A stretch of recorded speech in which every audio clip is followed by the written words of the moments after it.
কাউকে পাওয়া যাচ্ছে না পাইতে হবে বেরেলে নামো বেরেলে এই যে বাড়ি পাচ্ছ হ্যাঁ ওকে ফাইন এটা এখানে বলবি ঠিক আছে না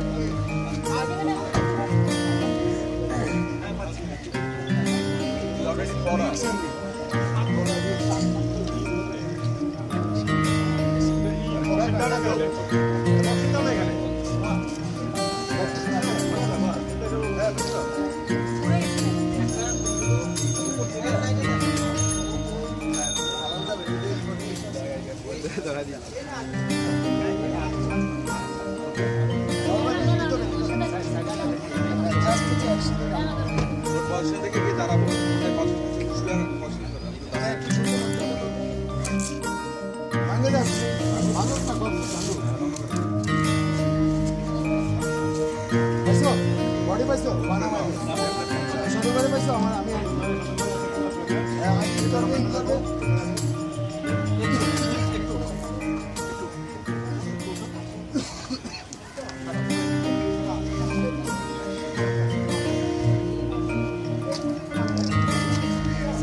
সব যাবে শর্ট থেকে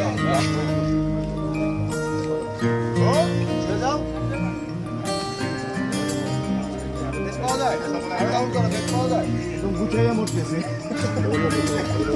তাড়াতাড়ি মা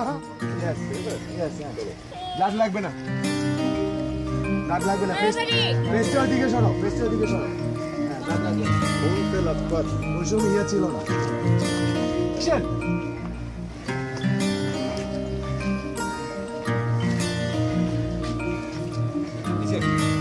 এই যে কাটে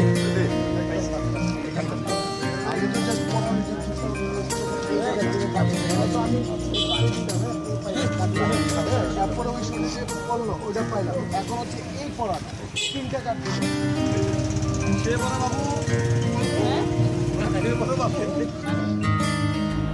এখন যে নাটকটিতে কাজ করছি এই নাটকের ডিরেকশন দিচ্ছে ফুয়াদ এবং শাহিন সিরাজি।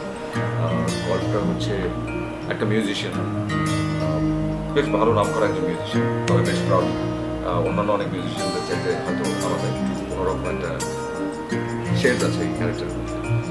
সামহাও সে মনে করে, সে ফিল করে যে তার চাইতে মিউজিশিয়ান ভালো কেউ নাই, ও যেটা করে সেটাই বেস্ট। অ্যান্ড সো ফার তার মিউজিক আসলেও ভালো, কিন্তু আসলে মানুষ যেভাবে চিন্তা করে সেভাবে করতে সব কিছু হয়। তার মধ্যে একটা ঘটনা তার জীবনে ঘটে এবং তার জীবনেও ডিপেন্ডেবিলিটি আসে, যেই ডিপেন্ডেবিলিটি যার কারণে আস্তে আস্তে তাকে সে খুঁজেও পায়। অ্যান্ড লাস্ট অফ অল সে আসলে বুঝতে পারে যে মানুষকে একটা সময় সব কিছু বুঝে নিতে হয়, মেনে নিতে হয়।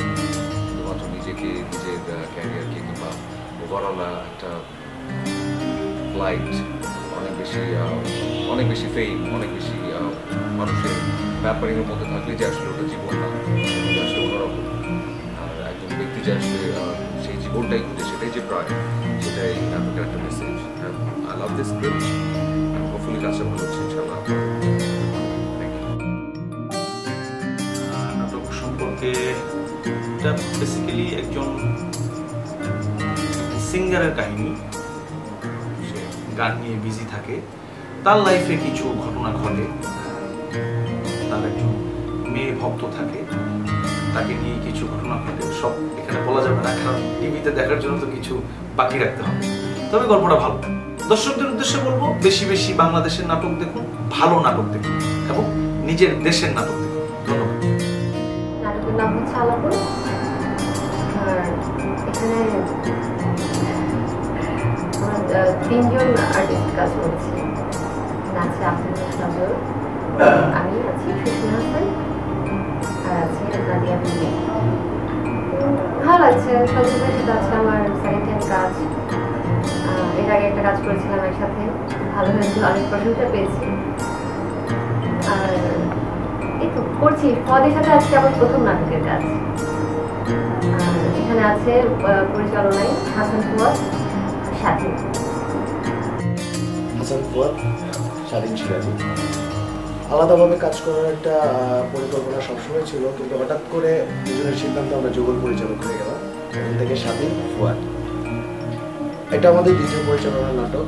গল্পটি জান্নাত মিলা নামে একটি মেয়ে লিখেছিল, আর এটাকে চিত্রনাট্য এবং রচনা করেছে স্বাধীন সিরাজি। আমরা দুজন মিলে নাটকটা তৈরি করছি। সজল ভাই একজন মিউজিশিয়ান হিসেবে কাজ করছে, আর নাদিয়া আফরিন কাজ করছে, সুস্মিতা হাসান কাজ করছে, দেখি শ্রীরাম আছে।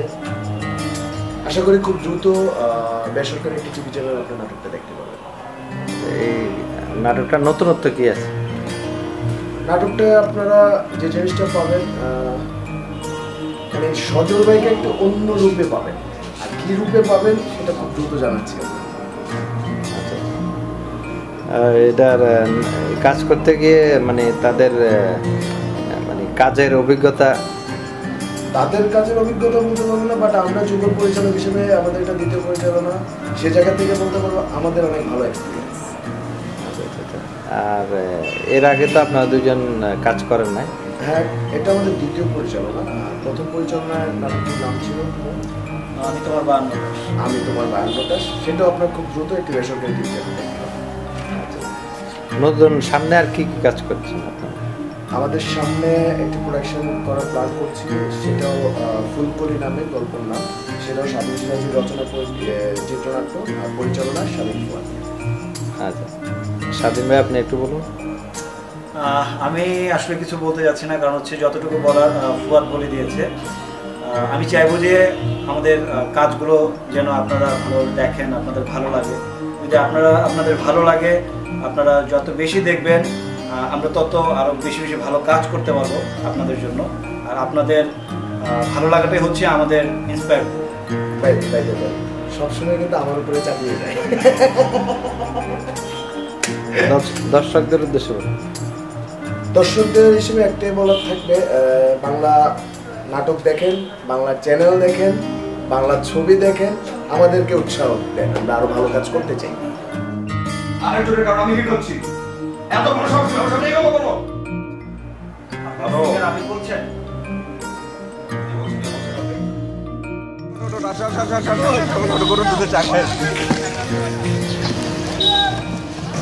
সজল রিক্সা চালায়, আসো মামা আসো। নেমে গেছে।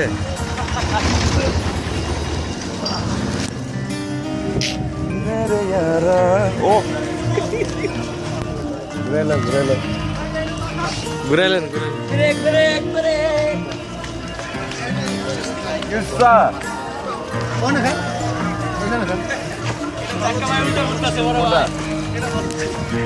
স্মার্ট রিক্সাওয়ালা।